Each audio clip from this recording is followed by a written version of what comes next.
फटाक खबरें 30 सेकंड में। डाउनलोड कीजिए तक ऐप। हम सभी लोग संकल्प लेते हैं कि जिन्होंने किसानों पर अन्याय और अत्याचार किया उनको हराएंगे और हटाएंगे। ये हमारा अन्य संकल्प है। तो कभी पीएम मोदी ने मिट्टी की सौगंध ली थी कि इस देश को वो मिटने नहीं देंगे, और अब अखिलेश यादव ले रहे हैं अन्न का संकल्प कि किसानों के लिए वो सब कुछ करेंगे। लेकिन क्या है इस अन्न संकल्प में, और क्या ये संकल्प सत्ता तक पहुंचा पाएगा अखिलेश यादव को? आज इसी पर करेंगे बात। नमस्कार, आपके साथ मैं हूं सुषमा और आप देख रहे हैं यूपी तक। दरअसल इसकी शुरुआत समझनी है तो ऐसे समझिए कि एक और नरेश टिकैत का बयान सामने आता है जिसमें उन्होंने सपा और आरएलडी गठबंधन को सपोर्ट करने की बात कही थी। हालांकि बाद में वो किसान यूनियन के स्टैंड की दुहाई देते हुए यू टर्न ले लेते हैं, लेकिन उनके इस बयान ने किसानों के मुद्दे को चुनाव में एक बड़ा टर्न दे दिया और कहते हैं कि लोहा जब गर्म हो तो हथौड़ा मारना चाहिए। अखिलेश यादव भी फटाफट इस मामले में प्रेस कॉन्फ्रेंस करते हैं, किसानों के लिए तमाम संकल्प लेते हैं, ऐलान करते हैं और मुट्ठी में गेहूं चावल भरकर जो ये संकल्प लिया गया, जरा पहले वो सुनिए। समाजवादी पार्टी और हम अन्य संकल्प लेते हैं कि जिन्होंने किसानों पर अत्याचार और अन्याय किया है उस भाजपा को हराएंगे, हटाएंगे। हमारी अपील है कि किसान अन्नदाता भारतीय जनता पार्टी को हराएं, हटाएं। साथ ही साथ हम अपने तमाम लोगों से कहेंगे इस अन्न संकल्प को से जुड़ें। तो अखिलेश यादव संकल्प दिलवा रहे हैं बीजेपी को हराने का, सत्ता से हटाने का। लखीमपुर मामले में अखिलेश जमकर सरकार को कोसते हैं तो कृषि कानून पर भी केंद्र को और बीजेपी को घेरते हैं।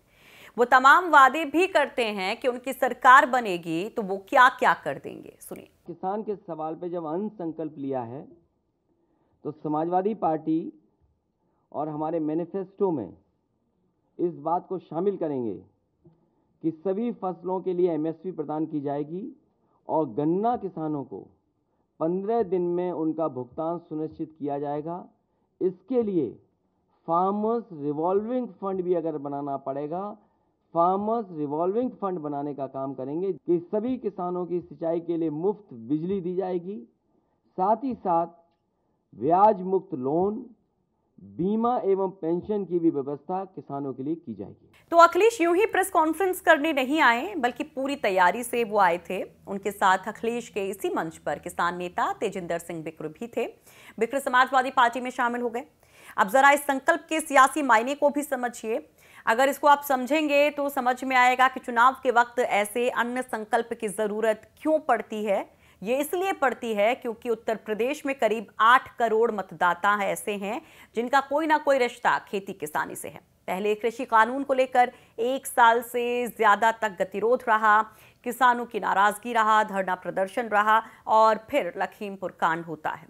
अखिलेश इन मुद्दों पर बीजेपी को घेर कर इस वोट पर अपनी पकड़ मजबूत करना चाहते हैं और जो माहौल खासकर पश्चिमी यूपी में बीजेपी के लिए बदला हुआ है उसे अपनी ओर करना चाहते हैं। वही समाजवादी पार्टी पर पलटवार करते हुए यूपी के मुख्यमंत्री और बीजेपी नेता योगी आदित्यनाथ ने ट्वीट कर कहा, दंगाइयों, अपराधियों और आतंकवादियों का हाथ थामने वाले लोग आज अन्न को हाथ में लेकर अन्नदाता के हित चिंतक होने का स्वांग कर रहे हैं। प्रदेश जानता है कि प्रतिकूल मौसम से अधिक इनके शासनकाल में हुए दंगों ने ही किसानों को हानि पहुंचाई है। ये तो सिर्फ जिन्ना प्रेमी है।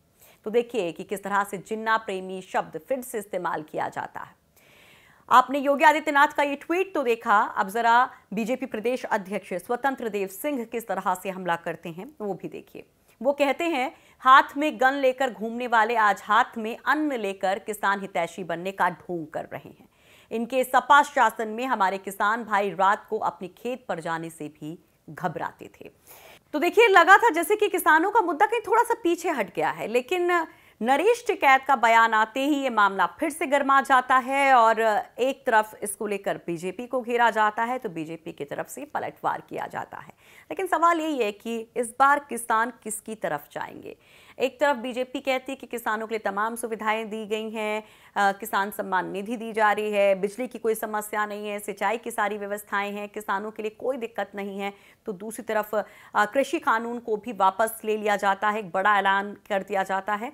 तो वहीं ये लखीमपुर वाला जो केस है ये, और जो 1 साल से ज़्यादा का गतिरोध रहा जिसमें 600 से 700 किसान मारे जाते हैं, उसको लेकर विरोधी एक बड़ा घेराव करते हैं। अब नतीजे 10 मार्च को जब आएंगे तो पता चलेगा कि भाई किसान क्या कहता है, खासतौर पर पश्चिमी यूपी क्या कहता है। देखते रहिए यूपी तक और खबरों को तफसील से पढ़ते रहिए यूपी तक.in पर।